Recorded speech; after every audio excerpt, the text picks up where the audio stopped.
Okay, so in this exercise, we're asked to determine whether the language L is regular or not, where L is the language containing strings A, N, B, N, where N is strictly less than 42. And so L is actually A0, B0, which is lambda, A1, B1, A2, B2, and so on until A41, B41, right? So 41 A's in a row, followed by 41 B's in a row. So what you'll actually notice, right? You'll notice that L is a finite language, i.e., it consists of a finite number of strings. Finite number of strings. And so, in fact, my claim is that not only is L regular, but the claim that I'll be making is that any finite language is regular. Okay? And what I'm going to do is I'm actually going to give you a proof by construction. Okay? So, well, actually, now that I think about it, there's two ways of doing this. There's maybe one elegant way of doing it, and then there's the proof by construction. So what I'll do is I'll give the proof by construction, and then maybe talk about the elegant way of doing it. Okay, so let's prove this, and let's do this by construction. Okay, so suppose I have any finite language, let's call it L, right? So if L is finite, that means that L consists of a finite set of strings. Let's call them W1, W2, all the way to WK, where K less than infinity. This just means that K is finite. Okay? And let's also just assume, for the sake of simplicity, that the alphabet is AB. Okay? And so to do a construction proof, again, what you need to do is you need to construct an FAM such that the language accepted by M is L. Okay? In fact, the idea or the actual FA, and it's actually going to be an NFA that accepts L, is going to be quite intuitive. So really, all that M needs to be, right? All that M needs to be is it just has to have all of the strings, right? Each of the strings in L hard-coded in its transitions. And so what I mean by that is that you can imagine you have a smaller machine, let's call it M1 here, okay? So maybe you have a smaller machine that encodes the string W1. And so how does it do that? Well, you can imagine W1 is just a sequence of letters, right? So every string is finite, okay? So suppose it's a sequence of letters, A1, A2, all the way to, let's say, AN. So what I can do is I can hard code this in the machine, let's say M1. So I can start at this state, then the first transition will be A1, the second transition will be A2, and so on until I use the last transition as AN, and I end in a state, which I'll make a final state, right? So I encode the string W1 into the machine M1. And again, I'm going to do the same thing for M2. So I'll say that M2 encodes the string W2, where let's say W2 is B1, B2, BM. Okay, so each of these strings, W1, W2, they're related to this finite language, right? So if it's a finite language, I can enumerate and I can finitely count. There's a finite number of strings in L. And so I can create a finite automata, right? So finite automata just means that it has a finite number of states where I have submachines M1 to MK, where each of the submachines MI encodes, meaning it's meant to accept a single string, WI, right? So here W1 is related to M1 here, and W2 is related to M2 here, right? So I was writing down M2 encodes the string W2, which again, a sequence of letters. So this could be M2, and it's exactly the same construction, right? B, M, and so on. So I have each of these machines, M1, M2, all the way to MK, right? MK. So MK will encode the string WK, right?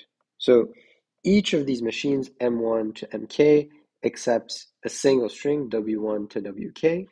And so the machine M prime that accepts each of these strings will just be the combination of all of these machines, right? So now the machine M prime, okay,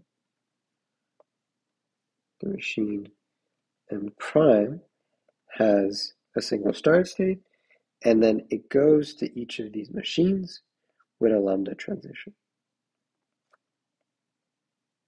Okay, right? So I can construct this NFA M. So actually it's not M prime, sorry, it's M.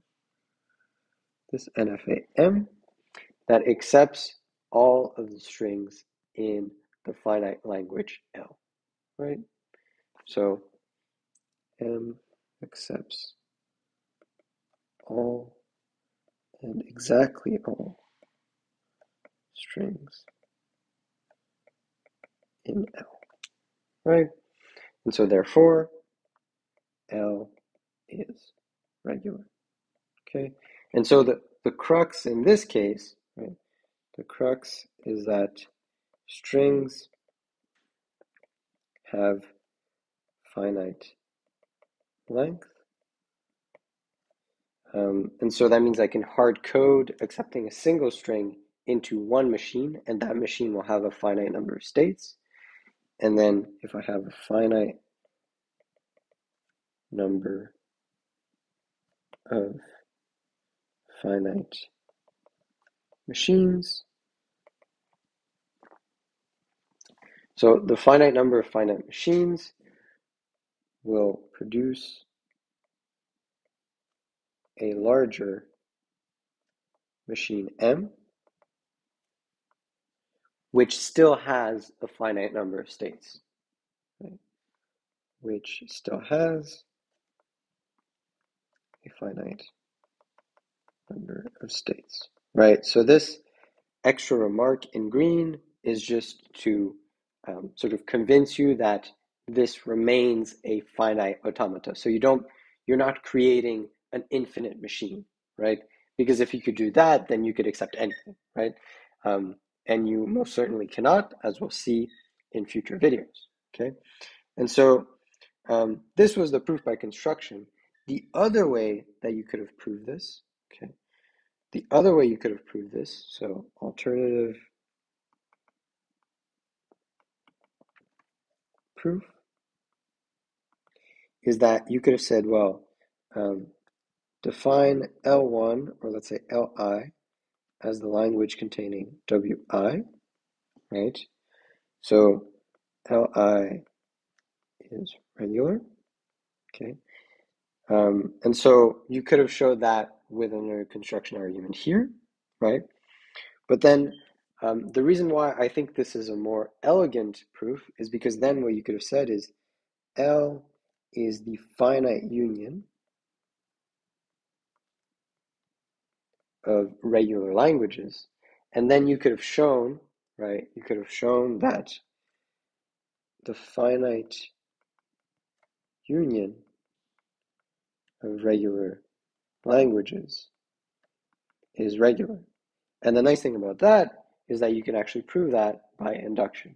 And actually, that would give you a lovely, nice little proof where you could show then that actually it wouldn't have mattered what Ly was, right? So Li could have been, or sorry, Li, not Ly.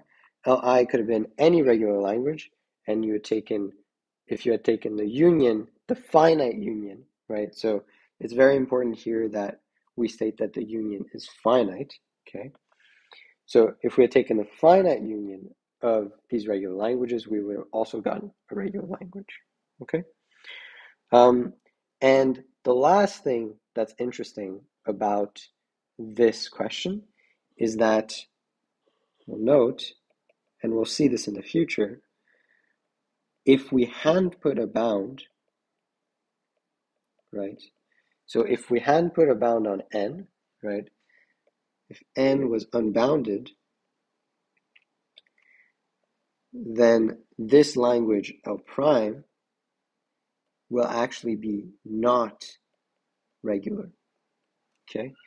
And the intuitive reason why it's not regular is because when you have an infinite language like this, then what you need to do is you need to match each of, right? So what you need to do to accept this language is you need to match n a's with n b's.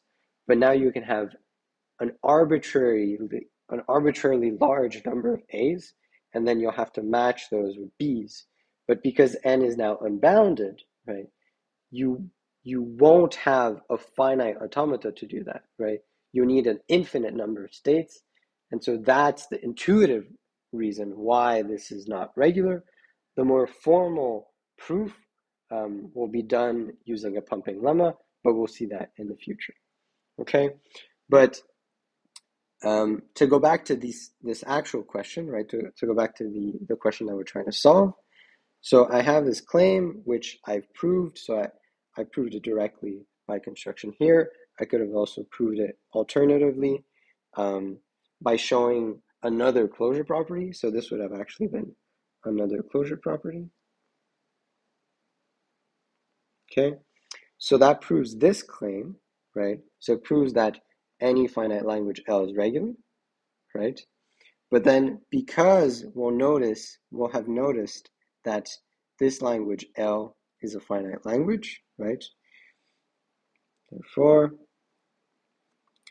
by the following claim, right? So by the claim that I just proved, because L is finite, it is also regular.